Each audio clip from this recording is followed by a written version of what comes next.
शांति। सत्तो पांडा आया है तुम्हें सच्ची सच्ची यात्रा सिखलाने। तुम्हारी यात्रा में मुख्य है पवित्रता। याद करो और पवित्र बनो। सत्तो पांडा एसेছে। तो सत्तो पांडा माने शिव बाबा के सत्तो पांडा बला है। तो केन एसेছে आमादेर सत्यि सत्यि यात्रा शेखाते। तो आमादेर यात्रा होच्छे परम धामे जावा। और এই যাত্রাতে মুখ্য হচ্ছে পবিত্রতা, অর্থাৎ পবিত্রতা ছাড়াই এই যাত্রা অসম্ভব। तो यात्रा करो और पवित्र बनो। तुम मैसेंजर व पैगंबर के बच्चों को किस एक बात के सिवाय और किसी भी बात में आर्गू नहीं करनी है।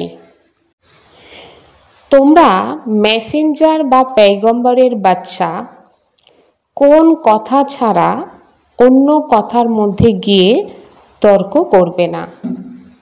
তো বাবা কি বলেন যে তোমরা মেসেঞ্জারের বাচ্চা সবাইকে এই মেসেজ দেবে, অর্থাৎ সংবাদ দেবে कि নিজেকে আত্মা মনে করে বাবাকে স্মরণ করো।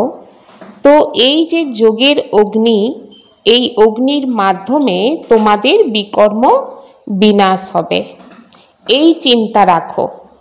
বাকি অন্য কথায় যাওয়ার কোনো লাভই নেই। তোমাদের শুধুমাত্র সবাইকে বাবার পরিচয় দিতে হবে যাতে সকল আত্মা আস্তিক হতে পারে। কারণ বাচ্চারা জানে যতক্ষণ না বাবার পরিচয় কোনো আত্মা সঠিকভাবে জানে তো সেই আত্মাকে নাস্তিক বলা হয়। আর যে আত্মা ভগবানের পরিচয়কে প্রাপ্ত করে, ভগবানকে সঠিকভাবে জানে, তো সেই আত্মাকে আস্তিক বলা হয়। তো এখন বাচ্চাদের কাজ হচ্ছে সকল আত্মাকে আস্তিক বানানো রাস্তা বলে দেয়া। যখন রচয়িতা বাবাকে জেনে যাবে, বুঝে যাবে বা চিনতে পারবে, তো তখন ভগবানের যে রচনা যারা, তো তাদেরকেই সহজেই বুঝে নিতে পারবে। रूहानी बच्चे जानते हैं कि हम सत्य तीर्थवासी है। আমরা যারা রুহানি বাচ্চা আমরা জানি যে এখন আমরা সত্য তীর্থবাসী, অর্থাৎ সত্যি সত্যি আমরা তীর্থের কি বাসিন্দার, তীর্থ করতে শুরু করেছি। আর সচ্চা পান্ডা অর্থাৎ সত্যিকারের পান্ডাকে শিব বাবা, তো সেই পান্ডার আমরা এখন বাচ্চাও হয়েছি। আর সত্যিকারের আমরা এখন তীর্থযাত্রা করছি। এই তীর্থের আধারে আমরা সত্যের খণ্ডে যাচ্ছি বা পাবন খণ্ডে যাচ্ছি, অর্থাৎ সত্যযুগে যাচ্ছি, পরমধামেও যাচ্ছি। মানব যাত্রা করে না, मनुष्य यात्रा पर जाते हैं। कोई कोई खास यात्राएं लगती है जहाँ पर कोई कभी भी जा सकते हैं। मानव যাত্রাতে যায়, কোনো কোনো যাত্রা খাস যাত্রা থাকে যেখানে কেউ কখনোই যেতে পারে। তো এটাও হচ্ছে যাত্রা, অর্থাৎ পরমাত্মাও আমাদের যাত্রা শেখাচ্ছে। তো এই যাত্রাতে আমরা তখন যেতে পারি যখন আমাদেরকে সত্য পান্ডা, অর্থাৎ যে সত্য সত্য পান্ডা হবে, সেই পান্ডা যখন এসে আমাদেরকে সাথে করে নিয়ে যাবে, তখন আমরা এই যাত্রা করতে পারি। এবং সেই পান্ডা এই সৃষ্টিতে আসে কখন? কল্পের সঙ্গম যুগে যখন আসে, তো তখন আমরা যাত্রা করতে পারি। এতে আমরা কখনো প্রকৃতির মৌসুম দেখি না যে এই সময় ঠান্ডা বা এই সময় গরম। অর্থাৎ পরমাত্মা যখন পান্ডা হিসাবে আসে, এখানে ঠান্ডা গরম কোনো কিছুই চলে না। আত্মা মন বুদ্ধির সহিত সব কিছুর ঊর্ধ্বে চলে যেতে থাকে, অর্থাৎ যাত্রা করতে থাকে। আর এই যাত্রাতে ধাক্কা খাওয়ার কোনো প্রশ্নই ওঠে না। এই যাত্রা হচ্ছে স্মরণের যাত্রা। এই সত্য যাত্রা যে করে সেই আত্মা পবিত্রতাকে ধারণ করে। तुम्हारे में सभी यात्रा पर है, तुम ब्राह्मण हो। तो आमादेर मध्य सकल आत्माई यात्रार मध्य आछे, अर्थात तीर्थेर मध्य आछे। एवं बाबा की बोलें तोमरा सबाई ब्राह्मण। तो ब्रह्मा कुमार कुमारिया कौन है जो कभी भी विकार में नहीं जाते हैं? पुरुषार्थी तो जरूर है। तो ब्रह्मा कुमार कुमारी कारा যারা কখনো বিকারে যায় না এবং পুরুষার্থী অবশ্যই। তো মনের মধ্যেও সংকল্প হয়তো আসবে, কিন্তু বাবা বলছেন কর্মের মধ্যে নিয়ে আসবে না। তো মুখ্য হচ্ছে বিকার। कोई पूछे निर्विकारी ब्राह्मण कितने हैं आपके पास? কেউ যদি জিজ্ঞাসা করে নির্বিকারী ব্রাহ্মণ কতগুলো আছে তোমাদের কাছে, তো তখন বলো এইসব জিজ্ঞাসা করার তো কোনো দরকারই নেই, এই কথাই তো কারোর পেট ভরবে না। তো আপনাকে এখন যাত্রী হতে হবে না। কতজন যাত্রী বাবা বলেন এ জিজ্ঞাসা করাতে কোনো লাভ নেই। কোনো কোনো ব্রাহ্মণ তো সচ্চা ব্রাহ্মণ হয়, কোনো কোনো ব্রাহ্মণ আবার ঝুটা হয়। আজকে সচ্চা আছে, কালকে ঝুটা অর্থাৎ মিথ্যা হয়ে যায়, অর্থাৎ অবগুণের মধ্যে ফেসে যাবে। তো তখন তো তাকে ব্রাহ্মণ বলা হবে না, পুনরায় শূদ্র হয়ে যায়।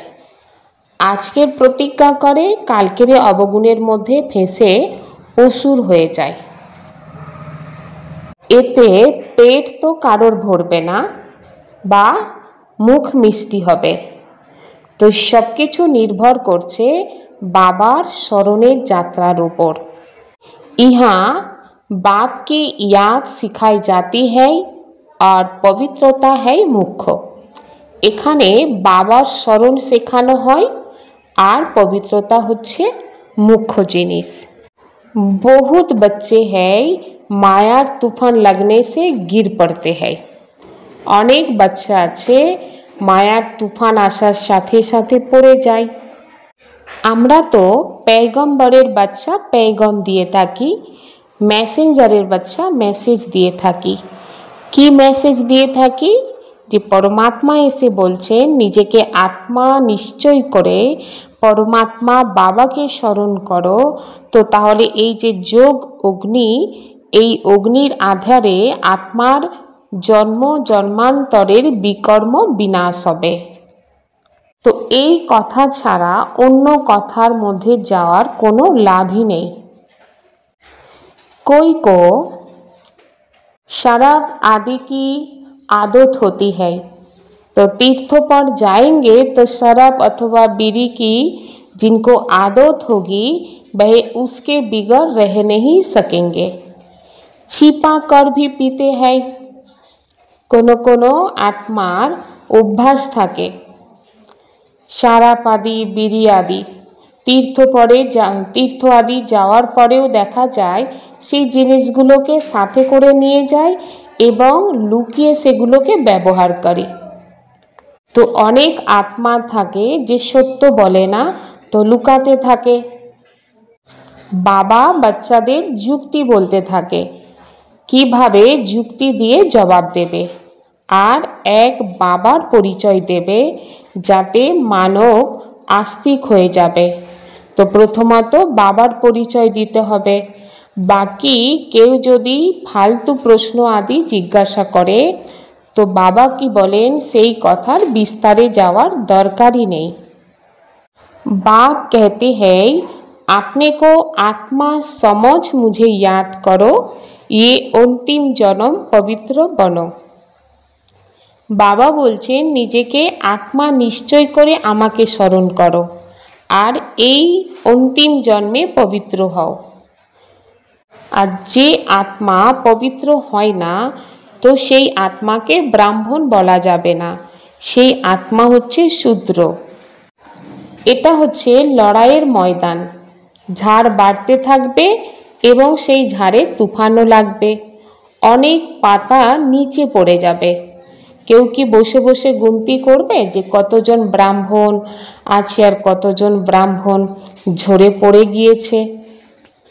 সাচ্চে ব্রাহ্মণ তাকেই বলা হবে যে কখনো শূদ্র হয় না, অর্থাৎ ব্রাহ্মণ হওয়ার পরে অপবিত্র জীবনকে ধারণ করে না এবং দৃষ্টির মধ্যেও কিঞ্চিত মাত্রও যেন খারাপ দৃষ্টি না আসে, তবেই কর্মাতীত অবস্থা হবে।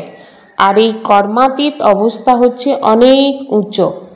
মনের মধ্যেও যেন অন্তিম অবস্থায় খারাপ কিছু না আসে, এক রস স্থিতি থাকবে, একের দিকেই যেন বুদ্ধি থাকে।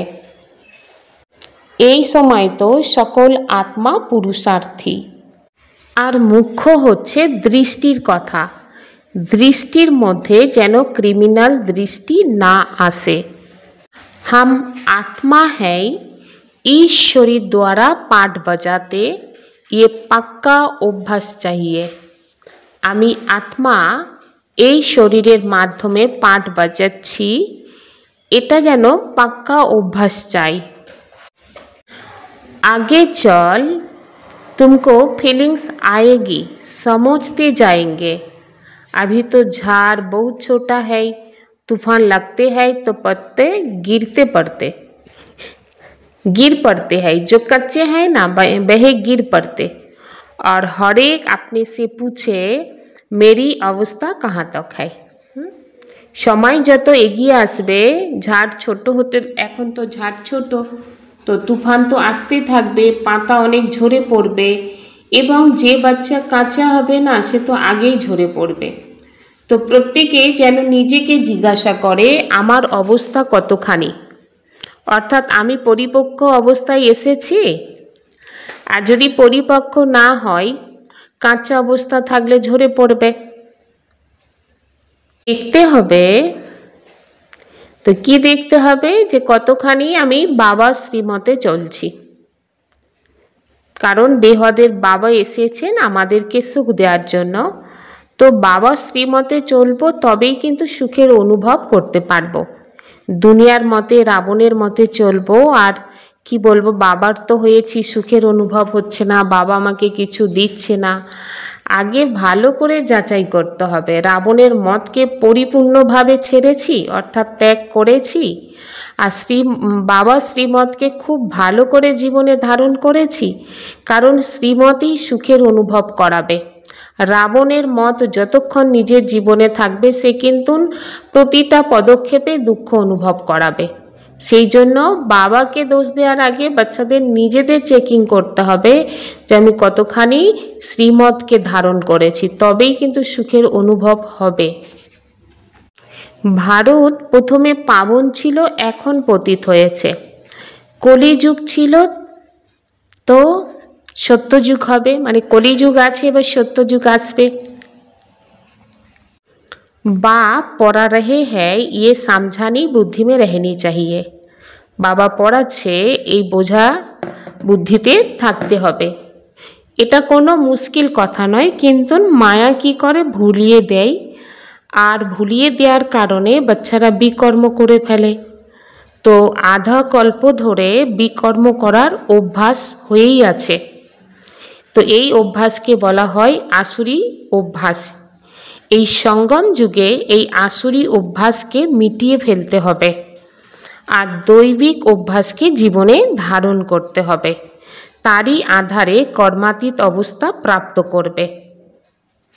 আর ব্রাহ্মণরা কখনো অবগুণের মধ্যে ফাঁসে না, কিন্তু কোনো কোনো ব্রাহ্মণ দেখা যায় চলতে চলতে হার খেয়ে নেয়, অর্থাৎ অবগুণের মধ্যেই ফেঁসে যায়।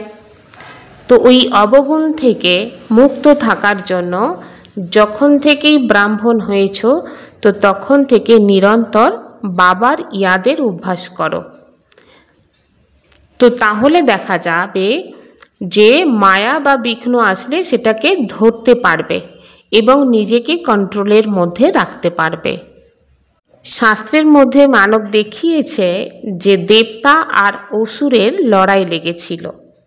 তো দেবতারা ছিল স্বর্গে মানে সত্যযুগে, অসুর ছিল কলিযুগে।